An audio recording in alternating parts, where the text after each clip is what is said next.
Shalom, queridos, a paz do Senhor a todos, graças a Deus por mais uma aula que nós estamos aqui. Desde já agradecemos você pela sua participação, pela participação também de todos aqueles que estão interagindo conosco através dos vídeos aí que estão disponibilizados no YouTube. Também agradecemos toda a equipe da Infobrac já de começo, pela sua dedicação, a disposição em estar conosco aqui, o Alexandre, o Samuel, o Nicolas, a família toda, a equipe de pastores toda da nossa igreja também, um abraço a todos vocês. Ao Vinícius também, nosso diretor de escola dominical, obrigado pela oportunidade.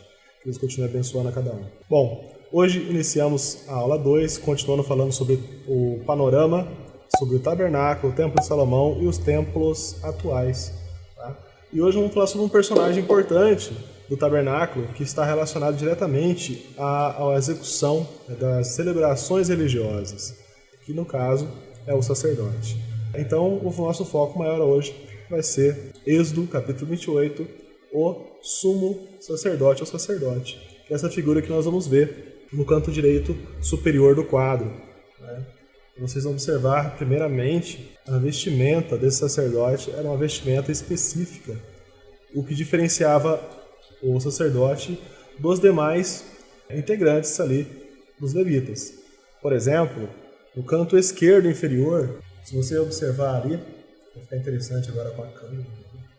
O levita ele está comparado com as colunas, então a roupa simples, toda ela branca, né, de uma túnica única, e um cinturão para amarrar a túnica. Já a vestimenta do sumo sacerdote ela tem uns detalhes mais específicos, com maior detalhe também.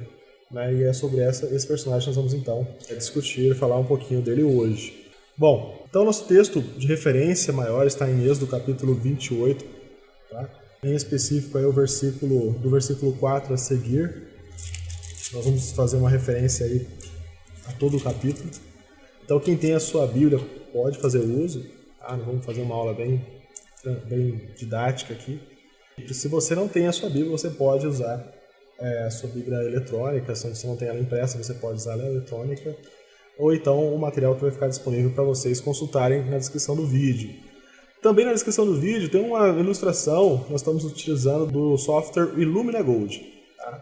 É um software que foi elaborado há muitos anos e ajuda a entender também de uma forma ilustrativa esse momento tão importante, né, que nós vemos sobre a primeira construção humana feita com o propósito ali de servir e cultuar a Deus. Vamos fazer uma primeira leitura básica aqui. Êxodo capítulo 28, versículo 4, as vestimentas sacerdotais. Acompanhe comigo. Estas, pois, são as vestes que farão um peitoral, um éfode, e um manto, e uma túnica bordada, e a mitra e um cinto.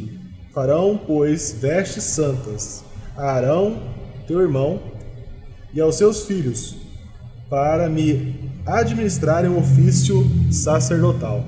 Então, essa vestimenta, ela tinha esse peitoral, na ilustração aqui talvez consigam observar melhor. Esse peitoral, ele tem 12 pedras. Essas pedras, elas são específicas porque cada pedra simboliza uma tribo de Israel. Né? Então, são pedras valiosas, não é qualquer tipo de pedra. E nessa pedra também o nome de cada tribo estava escrito sobre ela, com o trabalho de um ourive. Então, elas simbolizavam ali as tribos de Israel, para fazer referência às tribos de Israel. E esse peitoral, ele tinha um cordão de ouro que o segurava pelos ombros do sacerdote. Certo?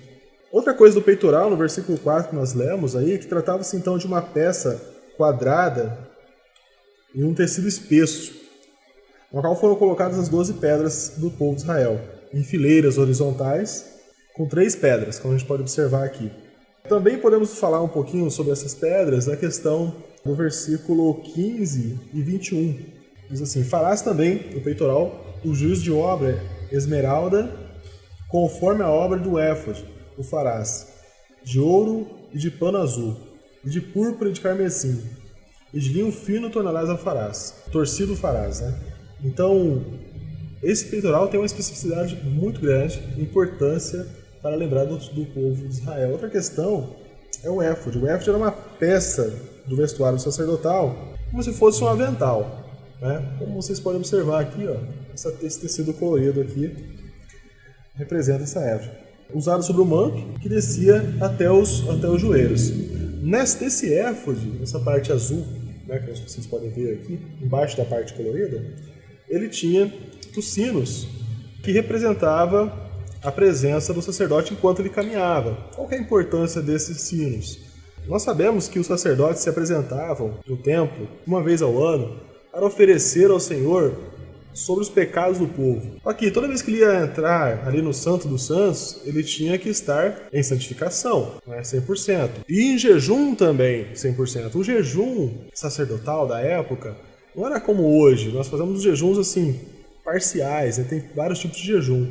Nesse momento do sacerdote, eles faziam o jejum completo, o jejum total. Ou seja, eles deixavam de se alimentar durante um tempo, de beber também durante um tempo.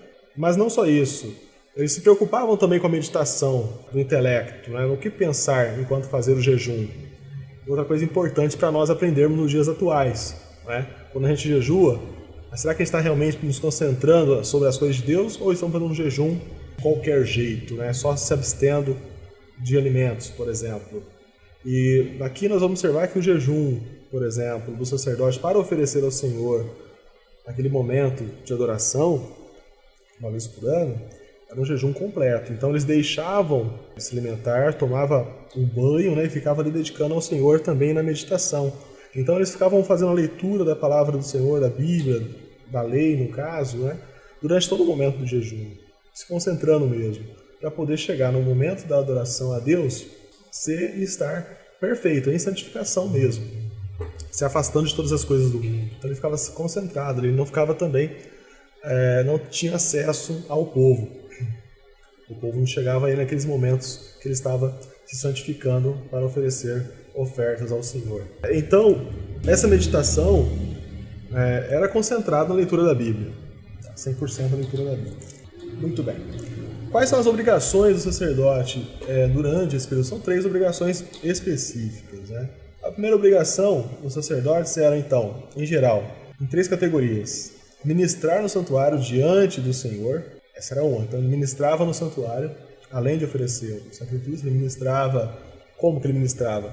Era pregando a lei, o mandamento, contando um pouco da história do povo, né, que Deus tinha realizado em relação aos acontecimentos, os últimos acontecimentos, como era muito recente, então eles contavam as histórias miraculosas que Deus tinha realizado com o povo. Então, ministrava no santuário, primeira coisa, diante do Senhor. Ensinava o povo a guardar a lei. Então era comum os sacerdotes, nesse período também, do tabernáculo, fazer referência direta às leis que Moisés tinha ordenado ao povo, que Deus tinha ordenado através de Moisés ao povo. Então fazia uma referência, era um culto extremamente racional. O povo tinha que entender a lei, tinha que compreender o que era importante eles fazerem, como tinha que viver em sociedade, o que Deus queria que esse povo fizesse.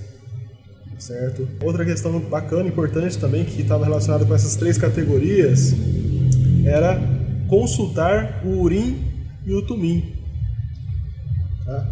O Urim e o Tumim, a gente vai fazer uma referência aqui a eles, em Êxodo também, no capítulo 28, versículo 30. Vamos lá então, falar um pouquinho sobre o Urim e o Tumim. Se você tem a sua Bíblia novamente, abra sua Bíblia no Êxodo, capítulo 28, versículo 30. Diz assim a palavra do Senhor, para você entender o que é Urim e o que é Tumim. Se você nunca ouviu falar, agora é o momento de você tirar a sua dúvida, né? E se você ainda continuar com dúvida depois do vídeo, lembrando que as aulas presenciais iniciaram, né, na semana anterior, e nós vamos continuar, provavelmente, se Deus o permitir, até o final do ano. Então, se você quiser aprofundar um pouco mais, convido vocês desde já a participar da nossa Escola Bíblica Dominical, que está se iniciando aos domingos, às 9 horas da manhã, aqui na nossa igreja sede. Bom, vamos lá, Urim e Tumim. Versículo 30. Também porás no peitoral do juízo o Urim e o Tumim, para que estejam sobre o coração de Arão, quando entrar diante do Senhor. Assim, Arão levará o juízo dos filhos de Israel sobre o seu coração diante do Senhor continuamente. Então, se você observar um outro vídeo que está colocado aí na descrição, Urim e Tumim é como se fosse uma folha que o sacerdote ele consultava na sorte, claro que sempre orientado pelo Senhor. E ali ele fazia essa referência, orando a Deus e pedindo a manifestação de Deus sobre esse Urim e Tumim. E Deus colocava como se fosse um sim ou não, né? Devemos fazer isso? Não devemos fazer isso? E no Urim e no Tumim a palavra de Deus era manifestada, era revelada. Se a gente continuar a leitura, por exemplo, vocês vão ver que o Urim e o Tumim estão bem abaixo do peitoral, ao lado do peitoral, do lado direito, mais próximo do coração. Então ele tinha essa referência do Urim e Tumim. Outra coisa importante, a gente vai ver nesse sumo sacerdote, nós já falamos da roupa sacerdotal branca, linho branco, do éfode, né, que é a parte azul com os sinos, e também sobre o peitoral. Mas sobre a cabeça do sacerdote, também tem uma referência importante, que era importante para descrevê-lo como um homem santo. Uma referência que Deus orienta Moisés para que colocasse sobre a cabeça do sacerdote a mitra. Vamos ler aqui também sobre a mitra. Êxodo capítulo 28, versículo 36. Também farás uma lâmina de ouro puro, e nela gravarás a maneira de gravuras de selos, santidade ao Senhor. E atá-la-ás com um cordão de fio azul, de maneira que esteja na mitra, sobre a frente da mitra estarás. Então, a mitra é esse chapéu, esse turbante que está sobre a cabeça do sacerdote, vocês observam aí, tá? À frente da mitra, então, também tinha essa lâmina de ouro que identificava o maior objetivo do sacerdote, que é guardar a santidade, a sua separação ao Senhor, o seu cuidado, a sua vida para o Senhor, para servir ao Senhor. Santidade, né? Então, quando a gente vai estudar aqui sobre o tabernáculo, indiscutivelmente, nós vamos falar sobre comportamento, vamos falar sobre a questão da santidade, né? Como que um cristão hoje vai se comparar, vai exercer a sua fé se não praticar a santidade. Então, pensa assim, ir para a igreja é importante, estar servindo ao Senhor é fundamental, mas precisa ser de uma forma específica. Você ler a Bíblia é bom, é fantástico. Você vai ler a Bíblia, provavelmente, se você estiver no espírito de devoção ao Senhor, você vai ter também, você vai sentir a presença do escritor da Bíblia, de quem, na verdade, o inspirador da Bíblia. Na verdade, foram homens que escreveram, mas quem inspirou a escrita da Bíblia foi o Espírito Santo. Você sente a presença dele. Mas para isso precisa estar em um espírito de aceitação, de santidade, entendendo, né, com a sua fé a importância desse livro sagrado, certo? Então, eu quero que você aproveite também esses momentos. Você pode colocar, na hora que as aulas forem colocadas também aí, a gente estiver discutindo, vocês podem colocar perguntas durante a aula, que normalmente está sendo segunda-feira, às 9 horas, a aula normalmente ficava sendo inserida, disponível no YouTube para vocês, no canal da igreja também. Então vocês podem estar interagindo com a gente através deste meio. Ou, volto a dizer, nas aulas presenciais. Amém, queridos? Então vai ficar meu convite aqui para você. Domingo de manhã, às 9 da manhã, nós estaremos aqui presencialmente dando continuidade a esse tema do tabernáculo. Desde já eu agradeço a todos vocês. Um abraço, fiquem com Deus e bons estudos.